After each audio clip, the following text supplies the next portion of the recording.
Leo amecheza kama winga.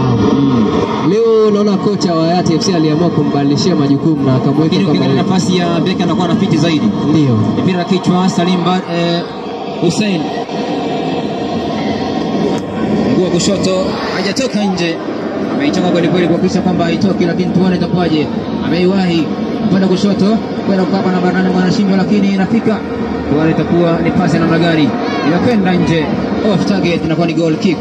Kuelekezwa lango la East African Training Institute. Angejaribu kutulia pale kwenye ile nafasi, angekuwa na uwezekano wa kufanya maamuzi sahihi, kwa sababu kuna mwenzake ambaye ni namba 10 pale alikuwa ameshasogea eneo la box. Alikuwa kwenye nafasi huru bila shaka, na alikuwa pia kwenye nafasi nzuri ya kumpatia pasi ambayo ingekuwa ni pasi ya upendo kabisa, pasi mujarabu. Labda kwa wakati huo tungekuwa tukielezea mambo mengine. Mpira mrefu kweli kweli huo. Ni mashuti tu ndugu yangu. Hakuna ule mpira kama wa timu za ligi kuu, pasi nyingi kweli kweli.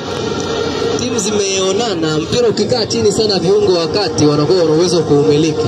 Ile nafasi ya mashambulizi inakosekana kwa sababu pia mabeki wameonyesha utulivu kwenye mipira ya chini.